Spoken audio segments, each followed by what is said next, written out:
Hello students, class आप लोगों की लाइव हो चुकी है। एक बार जो जो बच्चा लाइव है जल्दी से मुझे कमेंट कर कर बता दीजिए। मनीषा, आंचल, नेहा, एसके, ऋषि का। गुड इवनिंग भाई सभी, good morning, sorry good morning. देखो डेली डेली है ना। अभी जस्ट क्लास स्टार्ट हुई है। सभी को मैं दिखाई दे रही हूँ, एक बार मुझे कमेंट करके बताइएगा।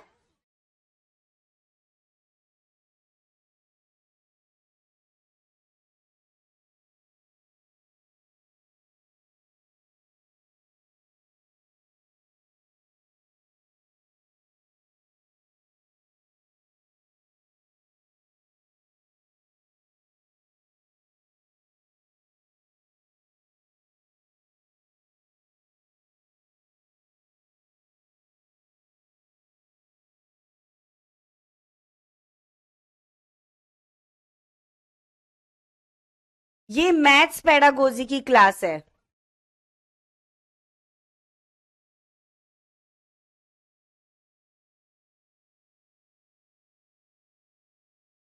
ठीक है, मैथ्स पेडागोजी की क्लास है।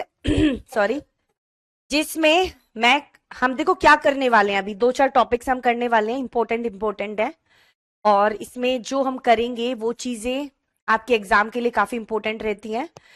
और आज जो हम, गुड मॉर्निंग भाई सभी को। कैशा, कैलाश, दीपाली, मनीषा, सभी को very very very good morning.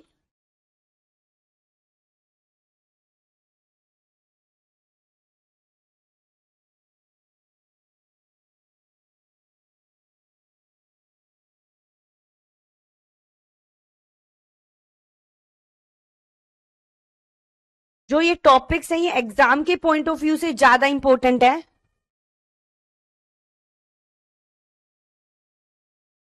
अच्छा, व्हाइट में प्रॉब्लम हो रही है।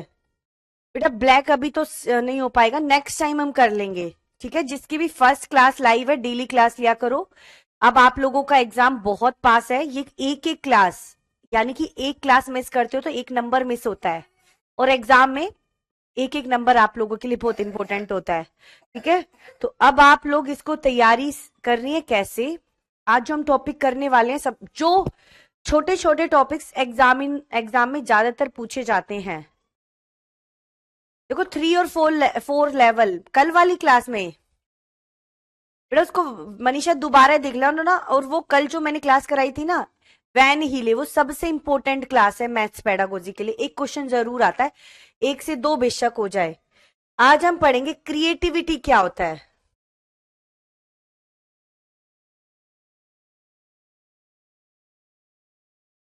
यानी कि सृजनात्मकता क्या होती है। सृजनात्मकता क्या होती है।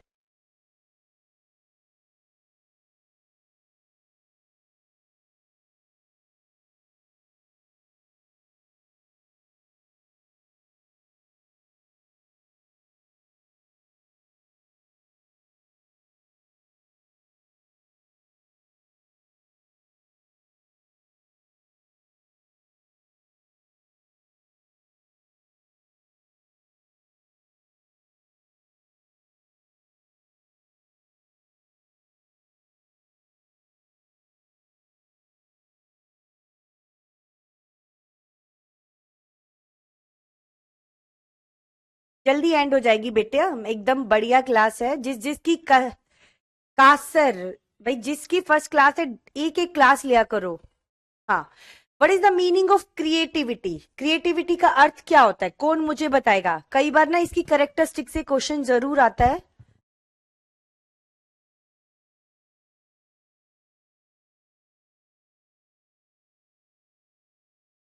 चलो देखो, क्रिएटिविटी क्या होती है। क्रिएटिविटी एक प्रोसेस होती है और result which is different from others, which is new and different from other and in favour of society. लिख लो, creativity is a process and result which is new and different from others. Creativity एक ऐसी प्रक्रिया और परिणाम है जो नई और दूसरों से अलग हो and in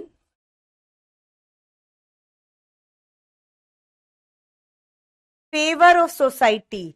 favour of society यानी कि सृजनात्मकता एक ऐसी प्रक्रिया और परिणाम है। देखो इसका एक बार डेफिनेशन सुन लो। सृजनात्मकता एक, लिख ही देती हूं, सृजनात्मकता एक प्रक्रिया या परिणाम है जो कुछ नया अर्थात दूसरों से अलग हो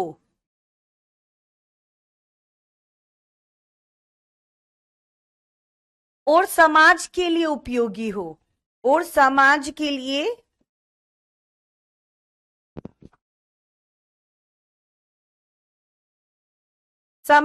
लिए उपयोगी हो। देखो प्रक्रिया और परिणाम यानी कि जब हम क्रिएटिविटी करते हैं ना तो वो एक प्रोसेस के थ्रू होती है डेवलप, ठीक है। और एक इसमें ये है कि अगर हम कुछ नया करते हैं या दूसरों से अलग करते हैं, परंतु वो इन फेवर ऑफ सोसाइटी भी होना चाहिए। फेवर ऑफ सोसाइटी का मतलब है समाज के लिए लाभदायक होना चाहिए, हानिकारक नहीं। जैसे किसी ने बॉम्ब बना दिया, बॉम्ब हानिकारक हो गया तो ये क्रिएटिविटी नहीं है, क्योंकि समाज के लिए क्या है, विनाशकारी, ठीक है। विनाशकारी नहीं होनी चाहिए, लाभकारी चीजें होंगी तो ही वो क्रिएटिविटी के अंदर आएगी। अब कई बार करेक्टरिस्टिक्स आती हैं क्रिएटिविटी की।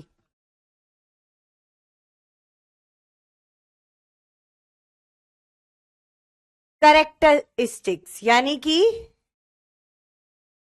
विशेषताएं। विशेषताएं क्या होती है? देखो इसमें कई बार क्वेश्चन आता है क्रिएटिव बच्चे में कौन कौन सी विशेषताएं पाई जाती है। पहली विशेषता देखो, यूनिवर्सलाइजेशन।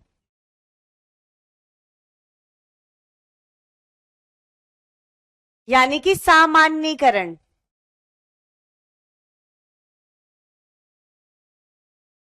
यूनिवर्सलाइजेशन का मतलब होता है सर्वव्यापकता भी होता है, सॉरी इसको लिखो सर्वव्यापकता। देखो सर्वव्यापकता का मतलब होता है पहले क्रिएटिविटी को बस एक या दो चीजों से जोड़ा गया था। जैसे कोई भाई लिखने कोई डांस में क्रिएटिव हो, कोई बोलने में क्रिएटिव हो, पर इसका अब क्रिएटिविटी को हर क्षेत्र से जोड़ दिया गया। हर क्षेत्र से कोई भी बच्चा किसी भी क्षेत्र में क्रिएटिव हो सकता है, परंतु वो क्रिएटिविटी जब कहलाएगी जब वो समाज के लिए उपयोगी होगी, ठीक है। इसका मतलब ये है। अब देखो क्रिएटिविटी है सम सॉर्ट ऑफ ईगो।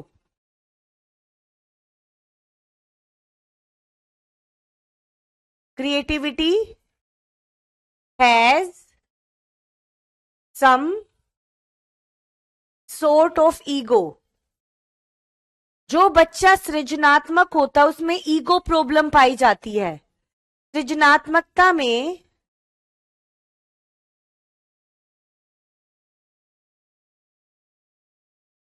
अहम की भावना होती है। अहम की भावना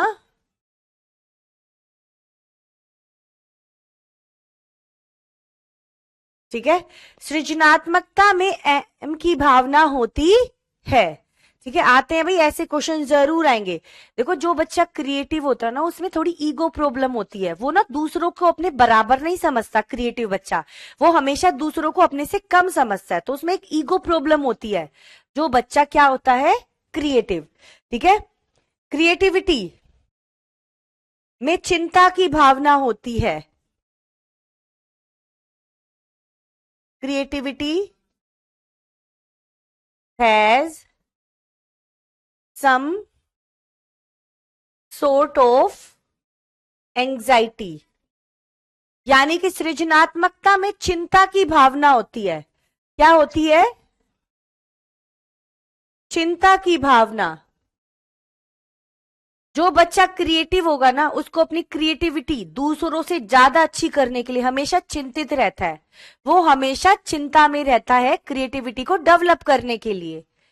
ठीक है, ये सब में आता है क्रिएटिविटी वाला क्वेश्चन, और जरूर आएगा एक क्वेश्चन। आप देखो चौथी करेक्टरिस्टिक क्या है? सृजनात्मकता और सामाजिकता में, सृजनात्मकता और सामाजिकता में विपरीत संबंध है। विपरीत संबंध होता है, यानी कि opposite relation. Opposite relation between creativity and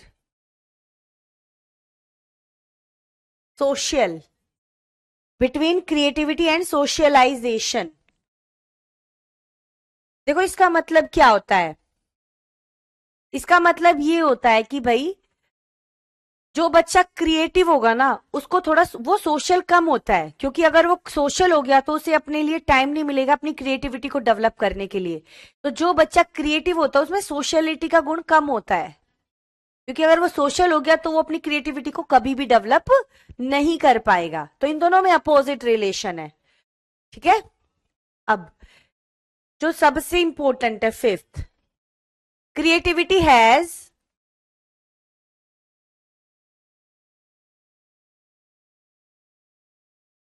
ये वाली सबसे इंपॉर्टेंट है भाई। Creativity has these characteristics.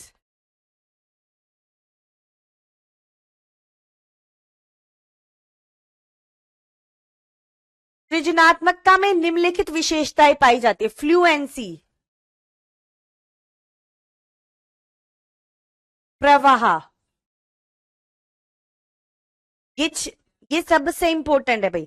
Fluency, originality, novelty, flexibility. Fluency,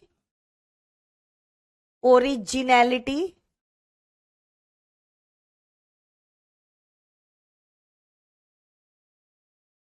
novelty,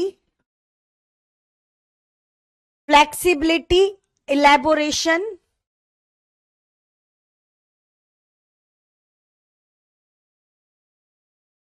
elaboration and reinterpretation. देखो इसको बोलेंगे प्रवाह, मौलिकता, नवीनता, ठीक है, विविधता, विस्तारण,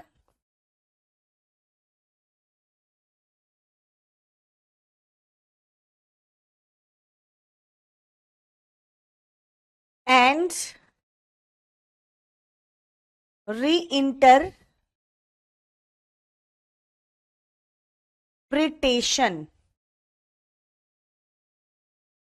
पुनर्व्याख्या। यानी कि फ्लुएंसी क्या होती है? देखो ये क्वेश्चन, ये बेटा रुकमणी, ये पेपर 2 में भी आएगा, पेपर फर्स्ट में भी आता है ये वाला टॉपिक। कई बच्चे यही पूछते रहते हैं मैम क्या ये पेपर फर्स्ट के लिए कि पेपर सेकंड के लिए भी है। पहली बात, क्रिएटिविटी का क्वेश्चन आता है ना, ये आप लोगों को खुद भी पता होना चाहिए, आप पेपर देने जा रहे हो। और डरना नहीं है संदीप बेटा, कॉन्फिडेंस बढ़ना चाहिए। जितना जितना आप तैयारी करते जाओगे कॉन्फिडेंस लेवल आप लोगों का बढ़ना चाहिए, रुकना नहीं चाहिए। देखो फ्लुएंसी का मतलब होता है प्रवाह के साथ कार्य करना।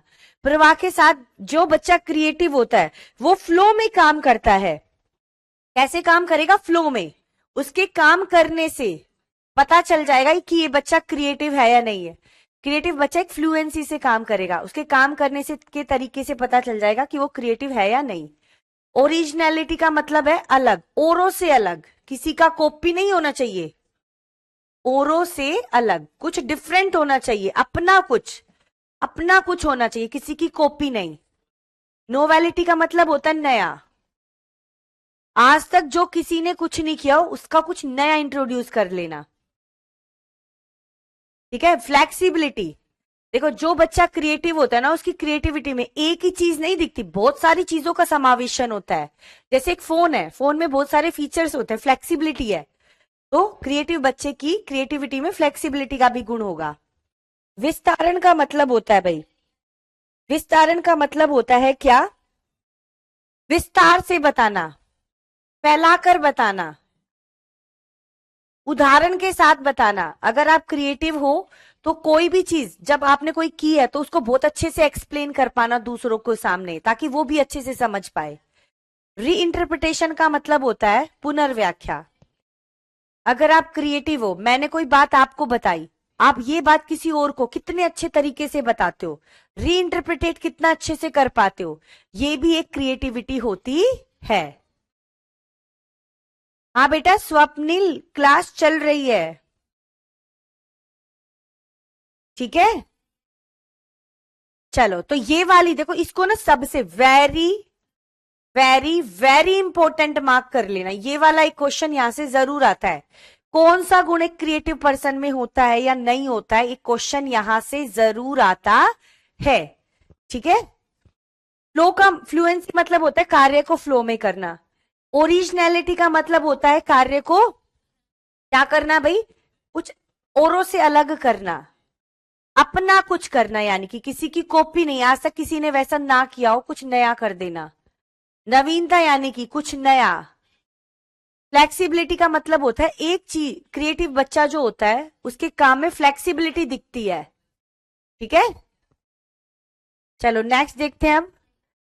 इलेबोरेशन होता है फ्लेक्स, विस्तार, यानी कि जब आप कोई क्रिएटिविटी करोगे तो उसको दूसरों को बहुत अच्छे से एक्सप्लेन भी कर पाओगे। रीइंटरप्रिटेशन का मतलब होता है आपको मैंने कोई बात बताई, दूसरों को कितने अच्छे से वो बात बता पाओगे। पुनर्व्याख्या करना।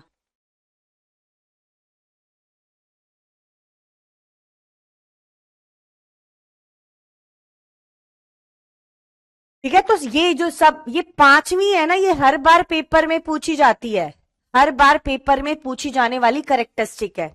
अब हम देखते हैं एक छठी, ये भी है, क्रिएटिविटी में कौन सी थिंकिंग पाई जाती है? डाइवर्जेंट। ये तो रट ही लो, ये क्वेश्चन ना सी टेट वालों का फेवरेट क्वेश्चन है। डाइवर्जेंट और कन्वर्जेंट हर बार यहां से क्वेश्चन आता है, ये बहुत फेवरेट क्वेश्चन हो रखा उनका। डाइवर्जेंट थिंकिंग होती है, ठीक है, यानी कि अपसारी चिंतन हम इसको बोलेंगे, अपसारी चिंतन। पहले अपसारी चिंतन पढ़ लेते हैं। अपसारी चिंतन का मतलब होता है एक समस्या के अनेक हल देना। इसको लिख लो एक बार अच्छे से।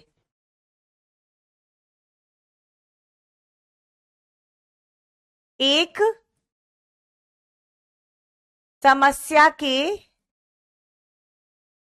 अनेक हल, अनेक हल, many solution to a single problem, many solution to a single problem. एक समस्या के अनेक हल देना क्या पहल कहलाएगा? Divergent thinking. डाइवर्जेंट थिंकिंग किस प्रकार के बच्चों में पाई जाती है? क्रिएटिव बच्चों में। जैसे मैं पूछूं मार्कर के यूज बताओ, what are the uses of marker, या what are the uses of pencil, ठीक है, किसी भी चीज का आंसर देना। कोई बच्चा बताएगा भाई कलर करने के, कोई बच्चा बताएगा लिखने के, कोई बच्चा बताएगा खेलने के, कोई बच्चा बताएगा सर फोड़ने के, कोई बच्चा बताएगा आंख फोड़ने के। तो हर बच्चा अलग अलग आंसर दे सकता है। जब एक समस्या के अनेक हल हो तो वो क्या है? क्रिएटिव। इस प्रकार की क्रिएटिविटी को देखो, समस्या एक हो गई, हल अनेक हो गए, इसको बोला जाता है out of box thinking. Out of box thinking. Out of box thinking, thinking box से जाकर, बाहर जाकर सोचना, ठीक है। और ये जो बच्चे में होती है, अभी और भी करेंगे बच्चों में, डाइवर्जेंट थिंकिंग किस प्रकार के बच्चों में पाई जाती है? क्रिएटिव बच्चों में। ये क्रिएटिव बच्चों की थिंकिंग, एक क्वेश्चन जरूर आता है क्रिएटिव स्टूडेंट की। सृजनात्मक बालक में डाइवर्जेंट थिंकिंग पाई जाती है। क्रिएटिविटी को डेवलप करने के लिए कैसे क्वेश्चन पूछे जाते हैं? ओपन एंडेड क्वेश्चंस, मुक्त अंत वाले प्रश्न, मुक्त अंत वाले प्रश्न, ओपन एंडेड क्वेश्चन, ठीक है। यानी कि एक क्वेश्चन के अनेक उत्तर, एक क्वेश्चन के अनेक उत्तर, या आंसर लिख लो। क्वेश्चन एक होगा, आंसर अनेक हो गया। अभी मैं कुछ क्वेश्चंस आप लोगों को दूंगी भी इसमें, ओपन एंडेड क्वेश्चन से हर बार सीटेट में पूछा जाता है भाई ये क्वेश्चन, वेरी वेरी इंपॉर्टेंट। अभी मैं आप लोगों को एक एग्जांपल भी दूंगी। ओपन एंडेड क्वेश्चन वो क्वेश्चन होते हैं जिसमें बच्चा अपना पर्सनल पॉइंट ऑफ व्यू, इसको चलो थोड़ा अलग बताऊंगी इसके बाद, पहले देखते हैं। डाइवर्जेंट थिंकिंग होती है जिसमें एक समस्या के अनेक हल होते हैं। ये क्रिएटिव बच्चे में पाई जाती है। क्रिएटिविटी को डेवलप करने के लिए ओपन एंडेड क्वेश्चन पूछे जाते हैं, और इस प्रकार की थिंकिंग को आउट ऑफ बॉक्स थिंकिंग बोलते हैं, और डिडक्टिव थिंकिंग भी बोल सकते हैं। डिडक्टिव थिंकिंग या रीजनिंग भी बोल सकते हैं।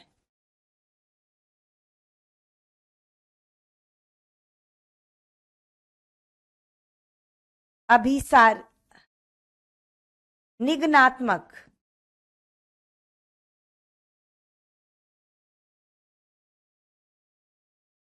निगनात्मक चिंतन,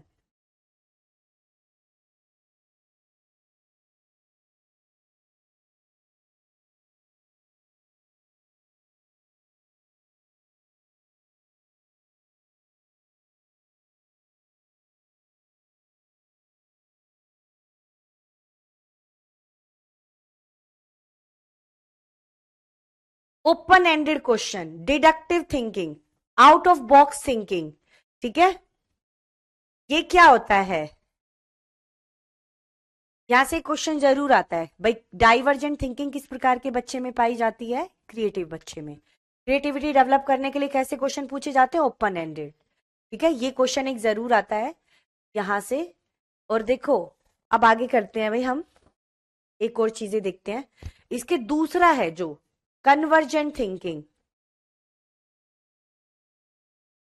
कन्वर्जेंट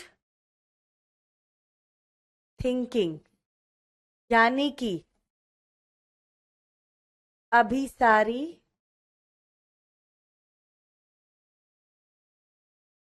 चिंतन। कन्वर्जेंट थिंकिंग किस प्रकार के बच्चों में पाई जाती है? इंटेलिजेंट, इंटेलिजेंट बच्चों में पाई जाती है, यानी कि प्रतिभाशाली। इंटेलिजेंट स्टूडेंट में बच्चों में पाई जाती है, जो बच्चे इंटेलिजेंट होते हैं बोधनात्मक रूप से, जिनका आईक्यू अच्छा होता है, ठीक है। यानी कि ये एक समस्या, अनेक समस्या का एक हल देंगे, अनेक समस्या का एक हल, single solution to many problem, single solution to many problems, अनेक समस्याओं का एक हल देंगे। जैसे इसको बोला जाता है विद इन बॉक्स थिंकिंग, एक हल, with in box thinking, with in box thinking बोला जाता है। यानी कि इस वाले मेथड का प्रयोग कंक्लूजन देने के लिए, कंक्लूजन या भाई जनरलाइजेशन, सामान्यीकरण के लिए प्रयोग किया जाता है। इस प्रकार की थिंकिंग को इंडक्टिव थिंकिंग भी बोला जाता है। इंडक्टिव मेथड और डिडक्टिव मेथड भी इसी का पार्ट है, इंडक्टिव थिंकिंग। इंडक्टिव थिंकिंग यानी कि आगमनात्मक चिंतन, आगमनात्मक चिंतन होता है ये। ठीक है, कई बार क्वेश्चन आता है भाई इंडक्टिव डिडक्टिव डाइवर्जेंट और कन्वर्जेंट दिया किसने? जेपी गिलफोर्ड ने ये कंसेप्ट दिया है। ठीक है, और इस प्रकार के क्वेश्चन को इन कन्वर्जेंट को डेवलप करने के लिए क्लोज एंडेड क्वेश्चन पूछे जाते हैं। क्लोज्ड एंडेड क्वेश्चंस, बंद अंत वाले प्रश्न। अब एक बार क्लोज एंडेड और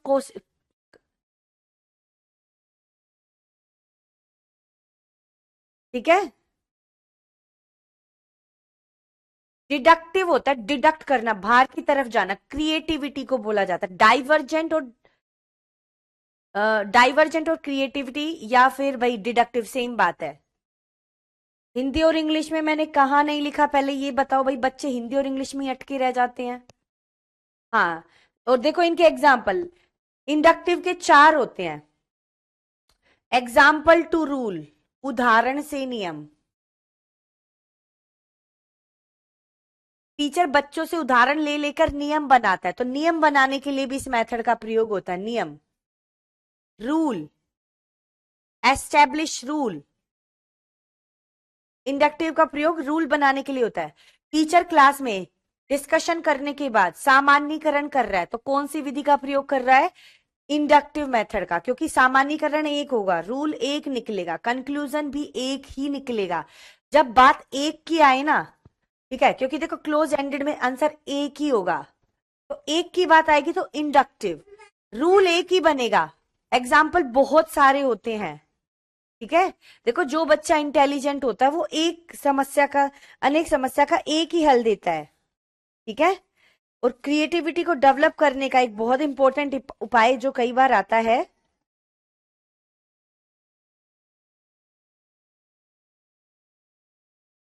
हाँ बिल्कुल सही साक्षी, आप बिल्कुल सही बता रहे हो। नेक्स्ट क्वेश्चन देखो भाई, अब इसमें देखो कन्वर्जेंट और डाइवर्जेंट हो गया है, तो क्रिएटिविटी को डेवलप करने का मेथड टू डेवलप क्रिएटिविटी, सृजनात्मकता को विकसित करने के उपाय, विधि। डेवलप्स क्रिएटिविटी, पहला मेथड है ब्रेन स्टॉर्मिंग,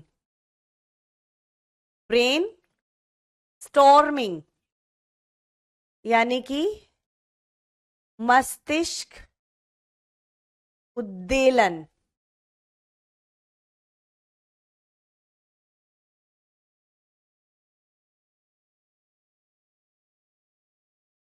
मस्तिष्क उद्दीलन ये दिया है भाई WS ओसबोर्न ने 1963 में। ये क्वेश्चन कई बार आता है, ब्रेन स्टॉर्मिंग होता क्या है, एक बार समझ लो इसको होता क्या है। बेटा सभी को थोड़ी नॉर्मल इंग्लिश तो आनी चाहिए, कई बार बच्चे बस यही कमेंट करते रहते हैं कि मैम हिंदी में भी लिखो, मैं हर जगह हालांकि हिंदी और इंग्लिश लिख रही हूं तब ये हाल है। तो आई थिंक बेटा थोड़ा सीरियस होके पढ़ने वाले बच्चों की जरूरत है। ब्रेनस्टॉर्मिंग कई बार आता है, ब्रेनस्टॉर्मिंग का संबंध किससे है? क्रिएटिविटी को डेवलप करने की से। अब देखो ये मेथड क्या है, इससे बच्चे का थिंकिंग पैटर्न समझा जाता है। थिंकिंग पैटर्न, बच्चे किस तरीके से सोच रहे हैं, बस टीचर को बच्चे के आंसर्स को एक्सेप्ट करना है, बच्चों के आंसर्स को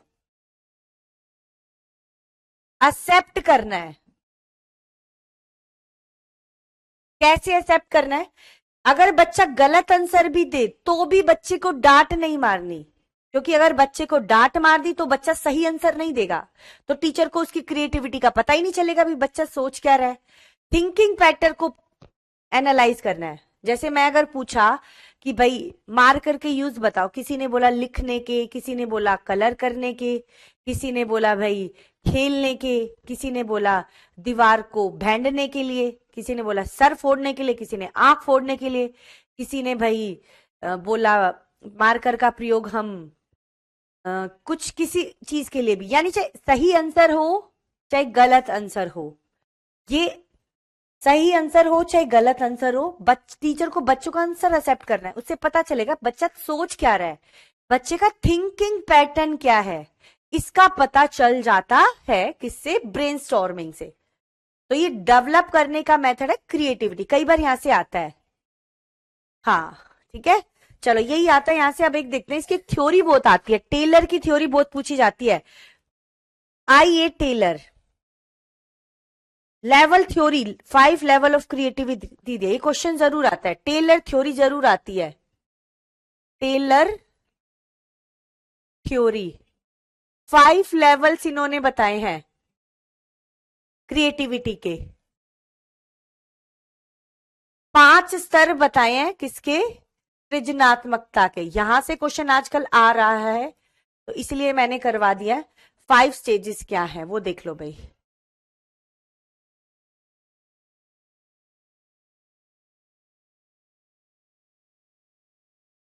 5 स्टेप।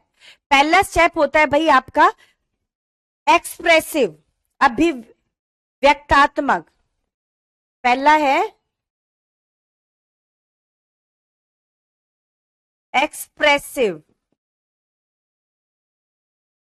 अभिव्यक्तात्मक। दूसरा है भाई इसमें प्रोडक्टिविटी,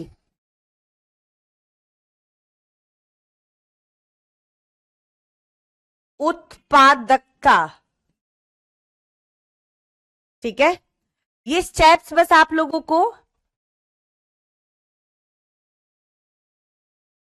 शिखा बेटा क्या हुआ,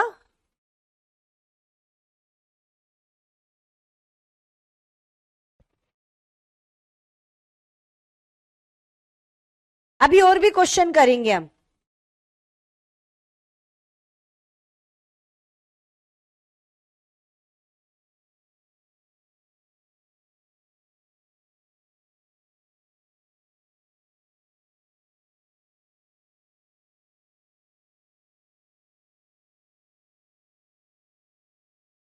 ठीक है, इंसेंटिव इन्वेंटिव का मतलब होता है अन्वेषण।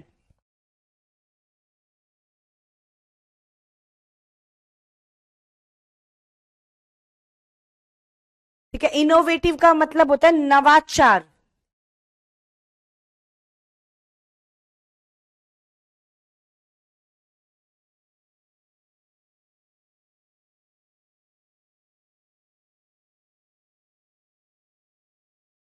इस वाली आज रात को भी मैथ की क्लास होगी और रात को ईवीएस की भी क्लास होगी, एक एक घंटे की। 7 से 8 ईवीएस पेडागोजी की क्लास है, 8 से 9 मैथ्स पेडागोजी की क्लास इवनिंग में भी है, ध्यान रखना। ठीक है, अभी मॉर्निंग चल रहा है बेटा शशिकांत। ये होता क्या है देखो, एक्सप्रेसिव का मतलब होता है जिसमें बच्चा, ये सबसे निचले स्तर का कार्य है जिसमें कार्य प्रवाह के साथ करता है।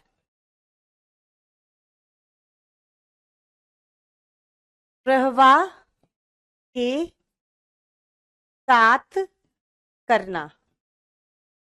ठीक है, प्रवाह के साथ करना। किसी को, अगर कोई बच्चा किसी को फ्लो के साथ कर रहा है तो इसका मतलब वो एक्सप्रेसिव स्टेज पर है। अगर कोई नई वस्तु बना रहा है, नई वस्तु, तो वो प्रोडक्टिविटी स्टेज पर है। जैसे कुम्हार कोई नया बर्तन बना रहा है वो पहले से ही बस उसका दूसरा और चीजें बना रहा है। और तीसरा है किसी पुरानी वस्तु का नया प्रयोग बताना, किसी पुरानी वस्तु का नया प्रयोग बताना। ठीक है,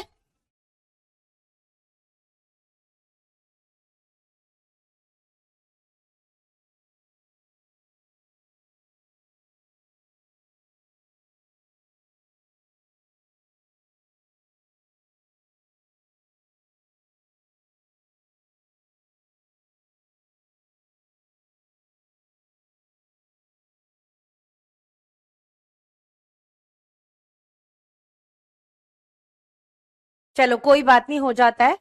अब देखो, किसी वस्तु का नया प्रयोग बताना तो इन्वेंटिव स्टेज पर है। इनोवेटिव का मतलब है क्रिएटिंग न्यू आइडियाज, नया विचार बताना, क्रिएटिंग न्यू आइडियाज। ठीक है। और एमर्जेंट का मतलब होता है उद्यमता का, कि हाई टास्क करना न्यू आइडियाज के साथ, doing high task with new ideas.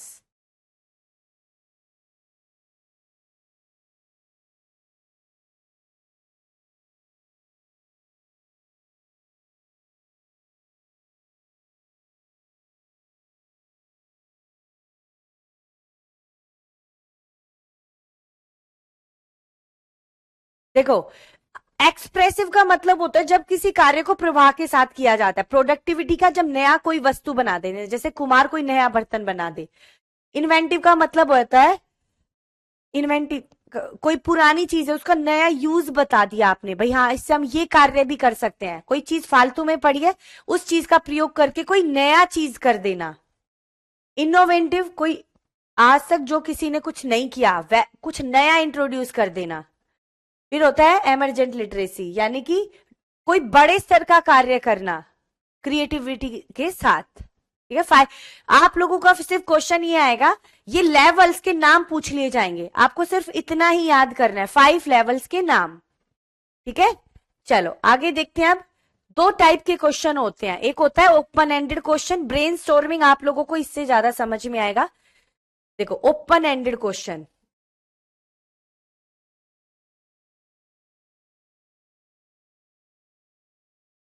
मुक्त अंत वाले प्रश्न, मुक्त अंत वाले प्रश्न। एक होता है close ended question, close ended questions, यानी कि बंद अंत वाले प्रश्न। जरा कमेंट करके बताइए।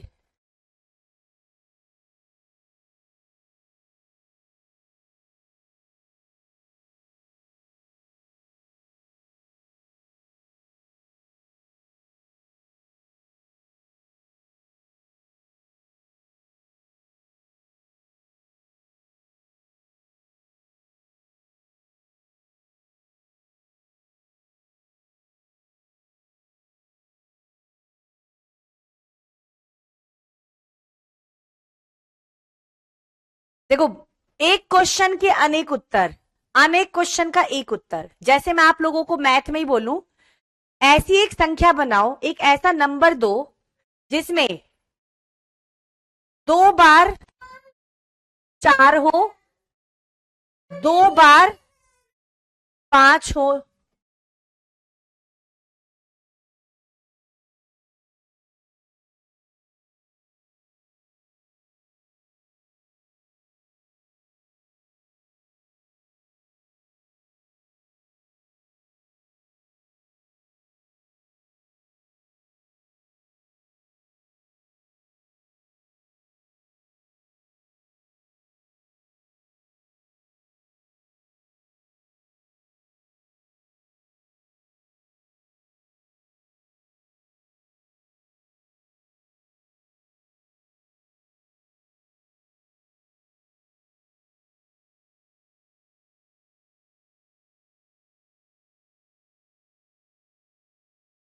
दो बार 4 और 2 बार 5 हो, 4 अंक वाली संख्या बताओ, 4 अंक वाली संख्या। तो बताओ ये किस प्रकार का क्वेश्चन है, ओपन एंडेड क्वेश्चन है या क्लोज एंडेड क्वेश्चन है? आप लोग मुझे बताओ। 2 बार 4 आए और 2 बार 5 हो, 4 अंकों वाली संख्या बताओ, ये किस प्रकार का क्वेश्चन है? जल्दी, ये ओपन एंडेड क्वेश्चन है या क्लोज एंडेड क्वेश्चन है? ये बेटा ओपन एंडेड हो गया, क्योंकि इसके बहुत सारे आंसर हो सकते हैं। देखो 4 4 5 5, 5 5 4 4, 4 5 4 5, ठीक है। और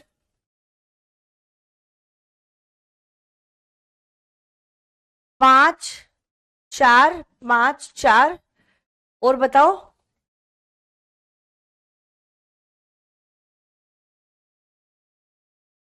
4 5 5 4 5 4 4 5। ठीक है, ऐसे हो गया ना। तो काफी आंसर आ गए हैं, तो बच्चा अपने अनुसार उत्तर दे सकता है। ये हो गया ओपन एंडेड क्वेश्चन या डाइवर्जेंट क्वेश्चन। ये हो गया ब्रेनस्टॉर्मिंग। बहुत सारे यूजेस बता देना, आंसर बहुत सारे दे देना।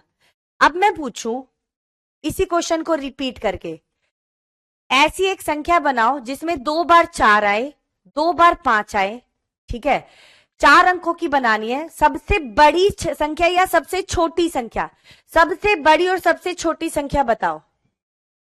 सबसे बड़ी व सबसे छोटी संख्या बताओ। तो ये किस प्रकार का क्वेश्चन है? सबसे बड़ी और सबसे छोटी संख्या इसमें पूछा गया है। जल्दी बताओ।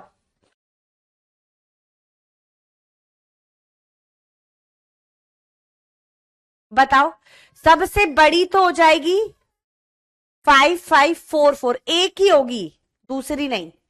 सबसे छोटी हो जाएगी कौन सी? 4 4 5 5। ठीक है, तो एक ही आंसर है इसका। तो इस प्रकार के क्वेश्चन सबसे बड़ी, पर इसमें देखो ये सेम रिपीटेड है इन्हीं 4 अंकों को। 2 बार तो आएगा 4, 2 बार आएगा 5। ऐसी कोई संख्या बनाओ सबसे छोटी और सबसे बड़ी। इस जिसका आंसर एक होगा वो हो जाएगा क्लोज एंडेड क्वेश्चन। ठीक है, क्लोज एंडेड क्वेश्चन। सबसे बड़ी और सबसे छोटी पूछा जाए ना, सबसे बड़ी व सबसे छोटी संख्या, तो आंसर आता है क्लोज एंडेड क्वेश्चन। क्लियर है सभी को? Very good Meena. हाँ, क्लोज एंडेड में फिक्स आंसर होता है। एक और सबसे बड़ा, इनमें आंसर ढूंढने का तरीका बताती हूं, जिसमें आप अपना पर्सनल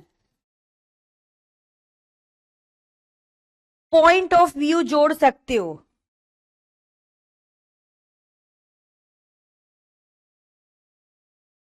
जिसमें आप अपना पर्सनल पॉइंट ऑफ व्यू जोड़ सकते हो, यानी कि अपने अनुसार उत्तर दे सकते हो, तो वो गया ओपन एंडेड। इसमें आप पर्सनल पॉइंट ऑफ व्यू नहीं जोड़ सकते, पर्सनल व्यू नहीं जोड़ सकते।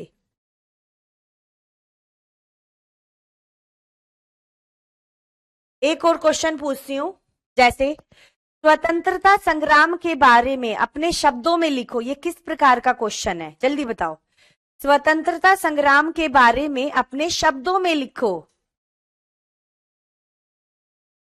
ये किस प्रकार का क्वेश्चन है? ओपन एंडेड क्वेश्चन है या क्लोज एंडेड? जल्दी बताओ भाई।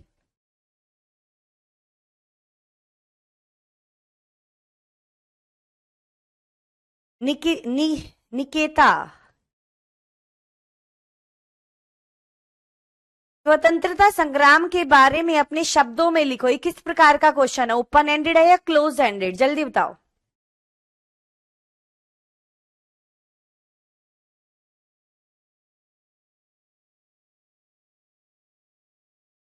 Very good.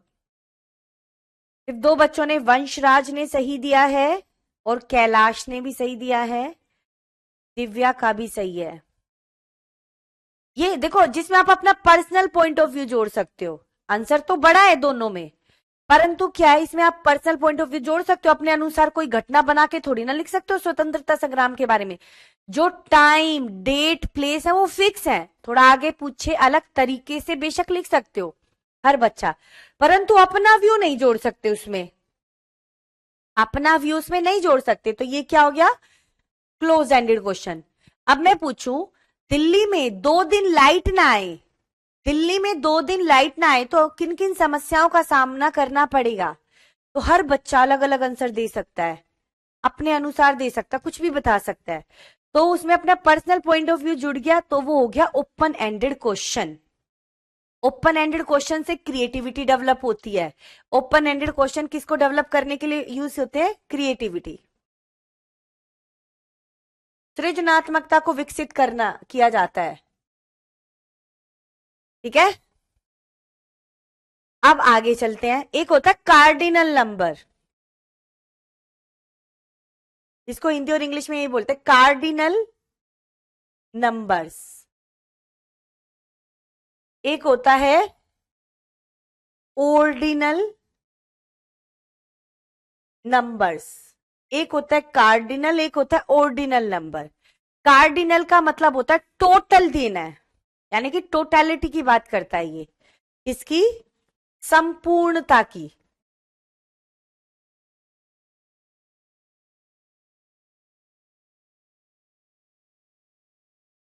और ऑर्डिनल नंबर ऑर्डर की बात कर रहा, ऑर्डर में कौन से नंबर पर, ऑर्डर में कौन सा नंबर है।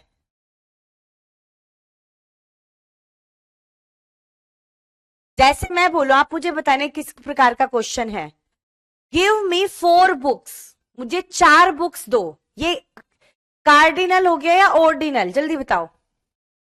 ये कार्डिनल हो गया या ऑर्डिनल। Give me 4 books. अभी सिलेबस कंप्लीट नहीं हुआ है चंदन, आप लोगों को सिलेबस कंप्लीट ही करना है, तो आप लोगों के अकॉर्डिंग हो गया, नहीं पढ़ना तो मत पढ़ो। ये सोचो जितनी ज्यादा क्लासेस अब लगे, क्वेश्चन करवाऊंगी मैं इसके बाद, आप लोगों के फायदे के लिए बस। ठीक है।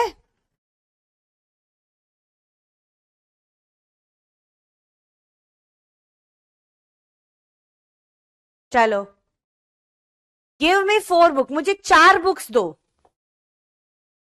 4 बुक्स, मैंने बोला 4 बुक्स, यानी कि चारों की चारों बुक्स दो। और मैं बोलू 4th बुक, यानी कि क्रम में जो चौथी बुक है वो मुझे दो। तो ये हो जाएगा,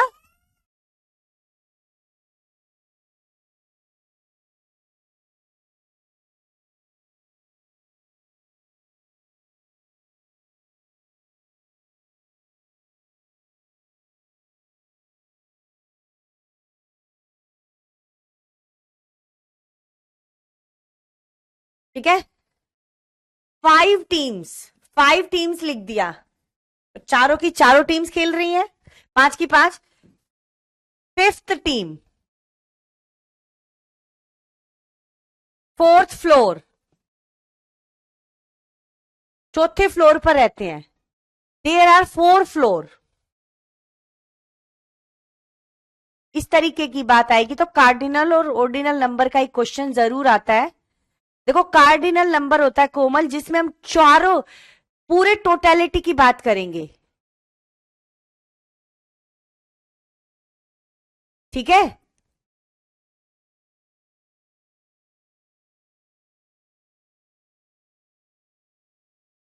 कार्डिनल नंबर में क्या हो गया, 4 बुक्स की बात कर रहा है, यानी कि टोटलिटी की बात करता है।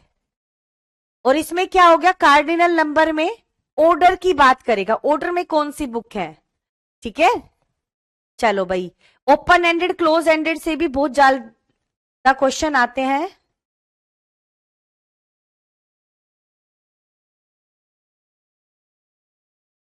ओके, चलो कार्डिनल और ऑर्डिनल नंबर क्लियर हो गया है, तो जल्दी से बोलो यस मैम क्लियर, फिर हम आगे बढ़ते हैं। फिर एक इंपॉर्टेंट टॉपिक करते हैं, जो सबसे इंपॉर्टेंट कई बार आता है, ब्लूम्स टैक्सोनॉमी।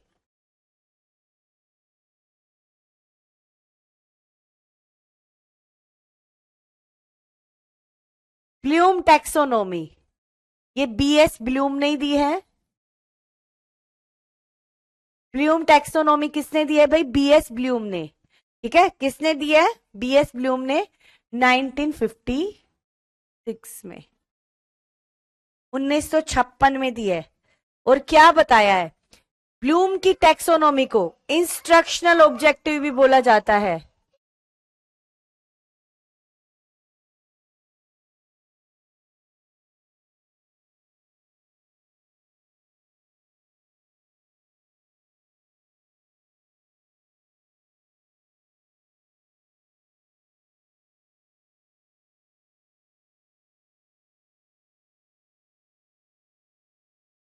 बिल्कुल देवेंद्र, बिल्कुल आप जो बता रहे हो सही बता रहे हो। इंस्ट्रक्शनल ऑब्जेक्टिव भी बोला जाता है इसको, इंस्ट्रक्शनल ऑब्जेक्टिव्स, यानी कि अनुदेशनात्मक, अनुदेशनात्मक उद्देश्य, इंस्ट्रक्शनल ऑब्जेक्टिव्स। इसको बिहेवियरल ऑब्जेक्टिव भी बोला गया है, बिहेवियरल ऑब्जेक्टिव्स, व्यवहारिक उद्देश्य। देखो, इनको बिहेवियरल क्यों बोला गया है वो मैं आप लोगों को बता दूंगी, ठीक है। बिहेवियरल, बिहेवियरल ऑब्जेक्टिव वो ऑब्जेक्टिव होते हैं जिनको हम अचीव कर सकते हैं, तो यानी कि इनको स्पेसिफिक ऑब्जेक्टिव भी बोल सकते हैं, स्पेसिफिक ऑब्जेक्टिव्स, यानी कि विशिष्ट उद्देश्य, विशिष्ट उद्देश्य। ये वो उद्देश्य होते हैं जिनको हम प्राप्त कर सकते हैं, इनको प्राप्य उद्देश्य भी बोला जाता है, अचीवेबल ऑब्जेक्टिव, अचीवेबल ऑब्जेक्टिव्स, यानी कि प्राप्य उद्देश्य, प्राप्य उद्देश्य जो होते हैं वो, इनको लर्निंग ऑब्जेक्टिव्स भी बोला जा सकता है, लर्निंग ऑब्जेक्टिव्स, यानी कि अधिगम उद्देश्य।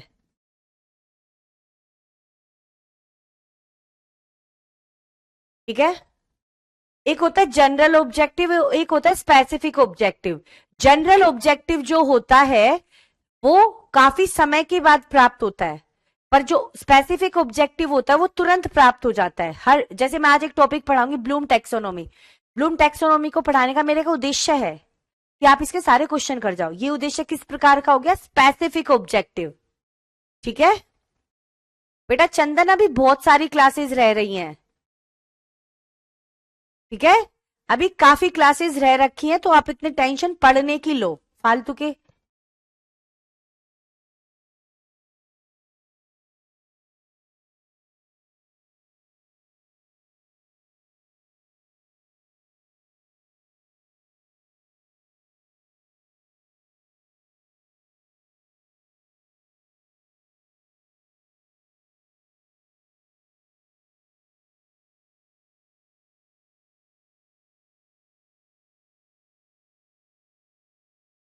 ठीक है, चलो भाई एक बार देख लेते हैं इसमें है क्या। जो ब्लूम के ऑब्जेक्टिव होते हैं वो स्पेसिफिक ऑब्जेक्टिव होते हैं, यानी कि हर चीज को पढ़ाने का एक उद्देश्य है। जैसे अभी थोड़ी देर पहले हमने एक क्वेश्चन पढ़ा था कि बच्चे कलर्स के आधार पर एनिमल्स को डिफ्रेंशिएट कर पाए, तो वो किस प्रकार का ऑब्जेक्टिव हो गया, लर्निंग ऑब्जेक्टिव। लर्निंग है तो स्पेसिफिक है, अचीवेबल है, जिनको हम क्लास में अचीव कर सकते हैं। ऑब्जेक्टिव दो प्रकार के होते हैं, कितने प्रकार के होते हैं ऑब्जेक्टिव्स, उद्देश्य दो प्रकार के होते हैं। एक तो होता है जनरल, यानी कि सामान्य उद्देश्य, सामान्य उद्देश्य। एक होता है स्पेसिफिक ऑब्जेक्टिव, स्पेसिफिक ऑब्जेक्टिव्स, यानी कि विशिष्ट उद्देश्य। ठीक है,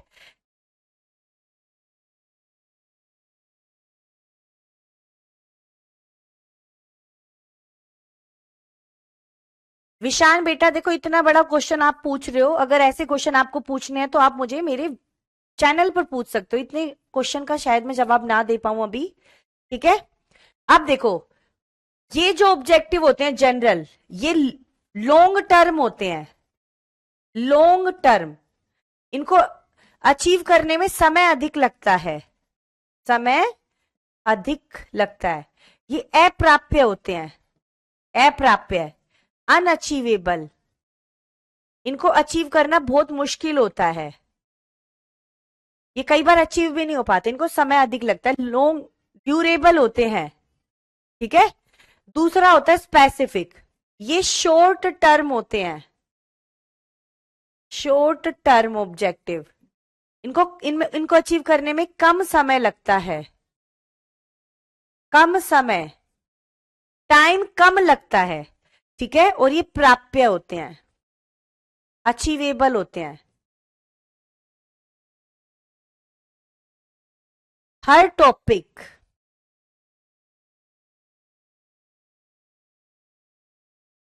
हर क्लास, हर लेसन के बाद जो ऑब्जेक्टिव अचीव होता है वो होता है स्पेसिफिक ऑब्जेक्टिव। आज की क्लास का एक ऑब्जेक्टिव है, ठीक है, ठीक है।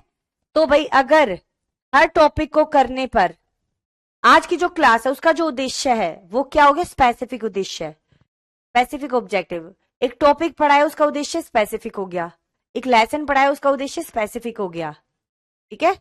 हाँ, हाँ बेटा मिल जाएगी आप लोगों को पीडीएफ। अब क्या है, बीएस ब्लूम ने अपनी टेक्सोनोमी को कितने भागों में बांटा है, ब्लूम्स टेक्सोनोमी को,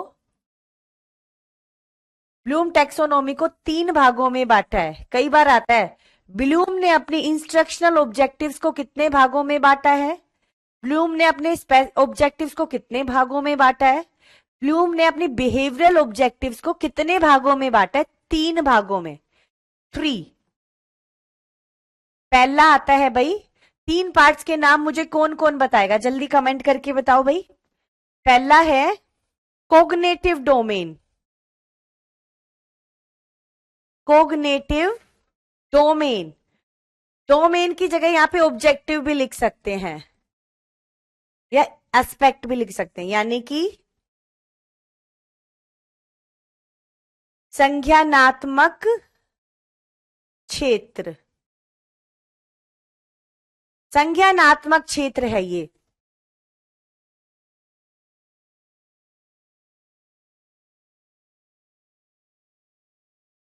बेटा 56 है,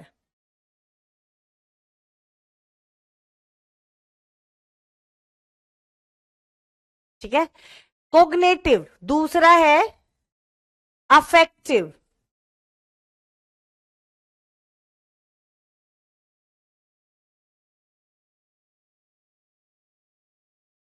भावात्मक क्षेत्र। तीसरा है, देखो तीसरा नाम है साइकोमोटर, साइको मोटर डोमेन, यानी कि क्रियात्मक क्षेत्र, क्रियात्मक क्षेत्र। ये क्लियर है, बिल्कुल सही। यहां से एक क्वेश्चन हमेशा आता है। अब देखो क्या होता है, जो है भाई कोग्नेटिव डोमेन, कोग्निशन का संबंध होता है दिमाग से, इसमें माइंड एक्टिविटी आती है, कैसी, माइंड एक्टिविटी, दिमाग की क्रियाएं आती हैं। दिमाग कहां पर होता है, हेड। दिमाग के कार्य क्या क्या होते हैं, इसको थिंकिंग एस्पेक्ट भी बोला जाता है, क्या, थिंकिंग एस्पेक्ट, यानी कि चिंतन पक्ष। डिस्कशन बच्चा करता है, डिस्कशन कर रहा है तो कौन सा क्षेत्र है, कोग्निटिव। एनालाइज कर रहा है, सिंथेसिस कर रहा है, विश्लेषण संश्लेषण कर रहा है, तो बच्चा कौन से लेवल, कौन से एरिया का बच्चा है, कोग्निटिव एरिया का। बिल्कुल हो जाएगी संजना, आज ही आप लोगों को मिल जाएगी। हाँ, इसको कैप के नाम से भी सना बोल सकते हैं, very good, CAP, cap, cognitive affective psychomotor. संज्ञानात्मक क्षेत्र को डिफाइन किया है ब्लूम ने 1956 में, ठीक है। दिमाग की क्रियाएं संज्ञान की चीजें होती हैं, थॉट करना, थिंकिंग करना, अंडरस्टैंडिंग करना, एनालाइज करना, सिंथेसिस करना, ये सब चीजें क्या हो गई, कोग्निटिव में। अब हम दूसरा पढ़ते हैं भाई, दूसरा आएगा बिल्कुल अफेक्टिव। अफेक्टिव का मतलब, अफेक्टिव किसने दिया है, कर्थवेल एंड मार्शिया, कर्थवेल एंड मार्शिया ने इस वाले क्षेत्र को डिफाइन किया है, कई बार आ जाता है। और ये किसका कार्य है, हर्ट, हर्ट वाली चीजें आती हैं, हर्ट वाली चीजें किस में आएंगी? हमारे अफेक्टिव में। हर्ट में क्या क्या होता है? इसको feeling aspect, feeling, values, emotions, attitude,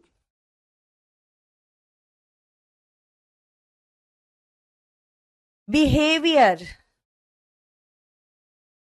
character. देखो फीलिंग होते हैं भाव, मूल्य, संवेग, अभिरुचि, व्यवहार, लास्ट आएगा चरित्र। ठीक है। फीलिंग, फीलिंग एस्पेक्ट, फीलिंग्स होना किसी के लिए। ठीक है। फीलिंग एस्पेक्ट किस में आएगा? अफेक्टिव में। वैल्यूज, आप किसी की वैल्यू करते हो, कितनी करते हो, नहीं करते हो। अगर कोई बच्चा किसी को कुछ समझता ही नहीं है, किसी के साथ अच्छा बिहेवियर नहीं कर रहा है, सबसे उल्टा बोल रहा है, गालियां दे रहा है, तो उसका कौन सा क्षेत्र कमजोर है? Affective domain. अफेक्टिव डोमेन उस बच्चे का कमजोर है। क्या करना है बेटा? शिवानी आप मुझे पहले कमेंट करके बताओ, साइकोमोटर डोमेन क्या होता है? साइकोमोटर डोमेन का देखो दूसरा नाम है कोनेटिव डोमेन। कई बार आता है कोनेटिव। ये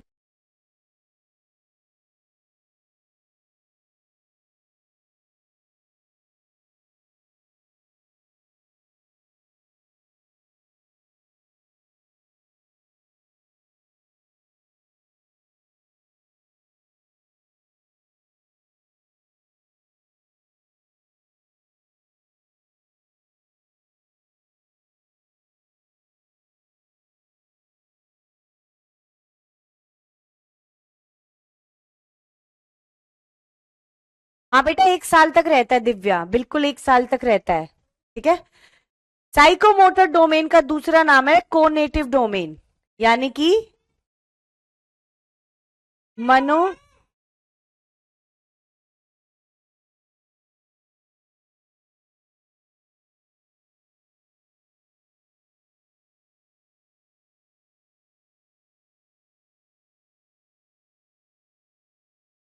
मनो शारीरिक, मनो शारीरिक क्षेत्र इसका नाम है। यानी कि मन और शरीर दोनों का कोऑर्डिनेशन आएगा, मन और शरीर। ठीक है। ये दिया था सिम्पसन एंड हैरो ने, सिम्पसन एंड हैरो ने ये क्षेत्र दिया था। इसको बोला जाता है डूइंग एस्पेक्ट, डूइंग एस्पेक्ट, करना पक्ष होता है ये। ठीक है। एनालाइज, सिंथेसाइज, कोमल अभी हम पढ़ने वाले हैं। चलो शिवानी, आपको ये समझ में आया? पहले ये बताओ।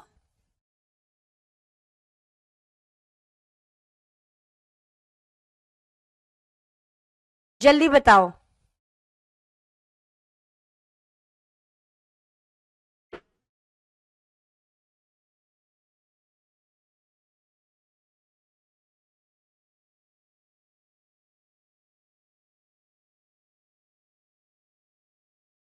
बहुत हेल्पफुल होंगे अभी बेटा, बहुत ज्यादा। अच्छा चंदन, आप ऑफिस जा रहे हो, देखो ऑफिस के साथ आप पढ़ रहे हो, ये वाकई में बहुत एक ऐसा काम है जो थोड़ा सा मेंटेन करना मुश्किल हो जाता है, पर आप फिर भी कर रहे हो, रियली अप्रिशिएबल।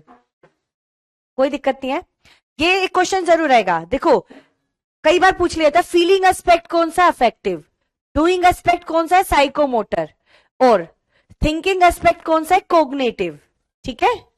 कई बार यहां से क्वेश्चन आता है, अब हम इनको अलग से डिफाइन करते हैं। तो पहले हम पढ़ेंगे कोग्नेटिव डोमेन। फर्स्ट है कोग्नेटिव डोमेन, संज्ञानात्मक क्षेत्र, संज्ञानात्मक क्षेत्र। संज्ञानात्मक क्षेत्र किसने दिया है बताओ?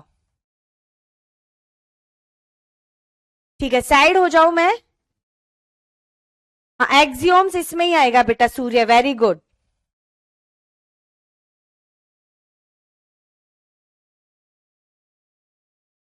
अब होता क्या है भाई, देखो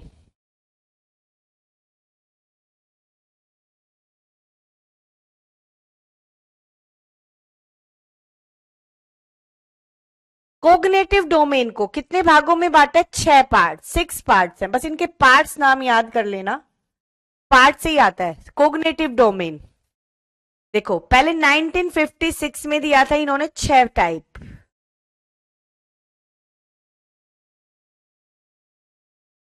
सबसे ज्यादा इसी वाले में से आता है 6 टाइप। कौन कौन से थे? पहला आएगा कॉम्प्रीहेंशन, नहीं सॉरी,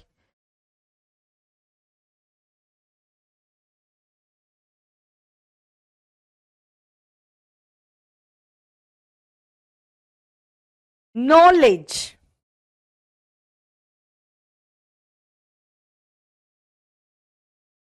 यानी कि ज्ञान। दूसरा आएगा कॉम्प्रीहेंशन,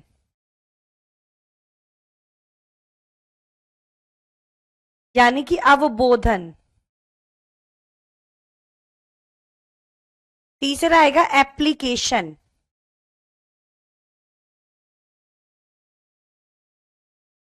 अनुप्रयोग।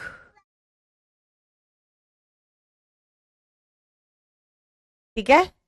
फोर्थ है एनालाइज,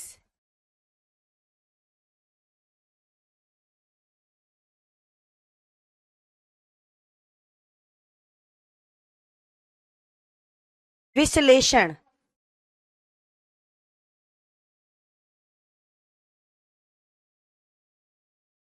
यहां लिख देती हूं, विश्लेषण। फिफ्थ आएगा सिंथेसिस, यानी कि संश्लेषण। छठा आएगा इवैल्यूएशन, यानी कि मूल्यांकन। ठीक है। कई बार तो सीधा स्टेप्स के नाम ही पूछ लिए जाते हैं, knowledge, comprehension, application, analyse, synthesise and evaluation. इन तीनों को बोला जाता है। देखो नॉलेज में अगर बच्चा है तो बच्चा डेफिनेशन दे पाएगा, परिभाषा अगर बच्चा दे पा रहा है तो कौन से स्तर पर है? नॉलेज। अगर कॉम्प्रीहेंशन है तो बच्चा मीनिंग बता पाएगा। ठीक है, मीनिंग बच्चा बता पाएगा, एग्जाम्पल दे पाएगा, उदाहरण भी बच्चा अगर दे पा रहा है तो वो सेकंड लेवल पर है। अगर बच्चा उदाहरण के साथ साथ डिस्क्राइब भी कर पा रहा है, डिस्क्राइब कर पा रहा है तो अंडरस्टैंडिंग लेवल पर, यानी कि विवरण। ठीक है। और अगर बच्चा डिस्टिंग्विश कर पा रहा है, यानी कि छांट पा रहा है, तो वो इसी लेवल पे आएगा। फिर आता है एप्लीकेशन, अनुप्रयोग, फॉर्मूला यूज करना, समस्या समाधान करना, प्रॉब्लम सोल्व, समस्या समाधान अगर बच्चा कर पा रहा है तो एप्लीकेशन पर है। एनालाइज, एनालाइज में बच्चा क्या करेगा? डिफरेंशिएट। ठीक है, डिफरेंशिएट। देखो यहां पर है डिफरेंशिएट, ये डिस्टिंग्विश। डिस्टिंग्विश का मतलब होता है ऊपरी ऊपरी तौर से छांटना, और डिफरेंशिएट होता है हर पार्ट को अलग अलग करके समझना किसी चीज को। ठीक है, ये helping verb as it is आते हैं पेपर में। डिफरेंशिएट करना, एनालाइज करना, तुलना, कंपेयर करना। देखो कंपेयर हम जब कर पाते हैं जब हर भाग को डिफरेंशिएट करते हैं। ठीक है, ठीक है। तो अब आगे देखिए सिंथेसिस, यानी कि सिंथेसाइज करना। पहले देखो एनालाइज होता है, विषय वस्तु को तोड़ा जाता है फिर जोड़ा जाता है, यानी कि कंक्लूजन देना। कंक्लूजन दे दिया तो एक हो गया, सिंथेसाइज किया तो वो भी संश्लेषण पर हो गया। इवैल्यूएशन क्या है? मूल्यांकन, यानी कि सिद्ध करना।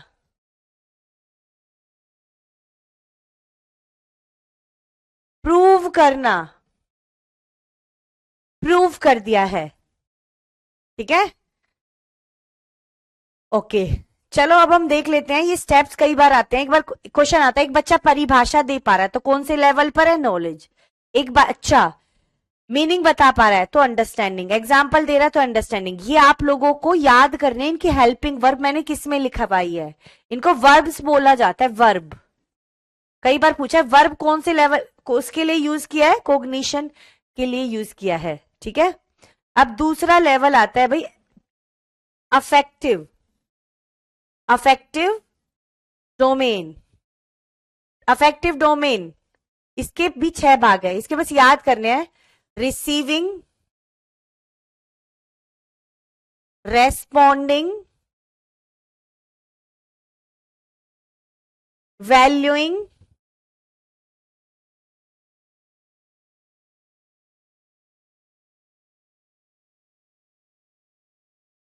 फिर आएगा ऑर्गेनाइजेशन, करेक्टराइजेशन।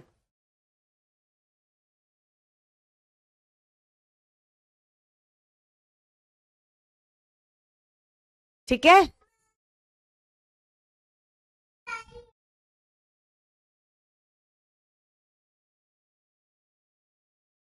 ठीक है। रिसीविंग का मतलब ग्रहण करना, रेस्पॉन्डिंग मतलब प्रयास करना, वैल्यूइंग मतलब उन्मूलन, ऑर्गेनाइजेशन मतलब संगठन, करेक्टराइजेशन यानी कि चरित्र निर्माण। रिसीविंग का मतलब होता है कोई वैल्यू, कोई वैल्यू मन को भाना। जैसे मुझे किसी टीचर की वैल्यू अच्छी लगी, पंक्चुअलिटी की, बट टीचर बहुत पंक्चुअल है, मन को भाई। फिर मैंने उस आदत को करने की कोशिश की, भाई मैं भी टाइम से स्कूल पर पहुंचूंगी। वैल्यूइंग यानी कि अब ये बात है, जिस वैल्यू को मैं विकसित करना चाहती हूं उसको डेवलप करने के लिए कौन कौन सी चीजों को और सुधार करना होगा। ठीक है, और सुधार करना होगा। जैसे समय से पहुंचने के लिए समय से रात को खाना होगा, सोना होगा, समय से उठना होगा, समय से रेडी होना होगा, तभी मैं समय से स्कूल पर पहुंच पाऊंगी।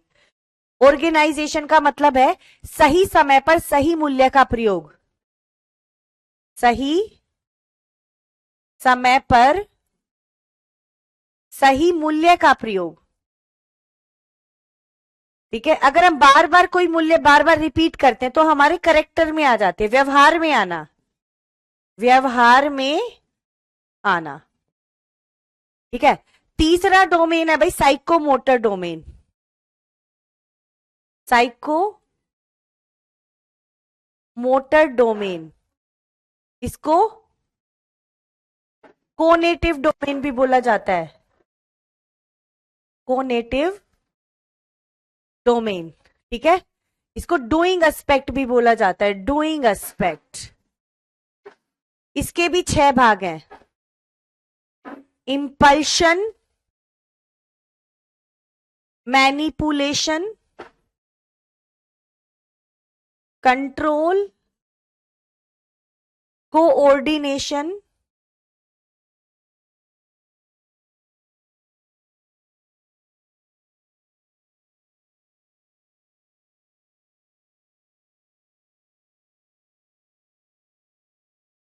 Coordination, naturalisation, habit formation. Impulsion यानी कि भाना या उद्दीपक।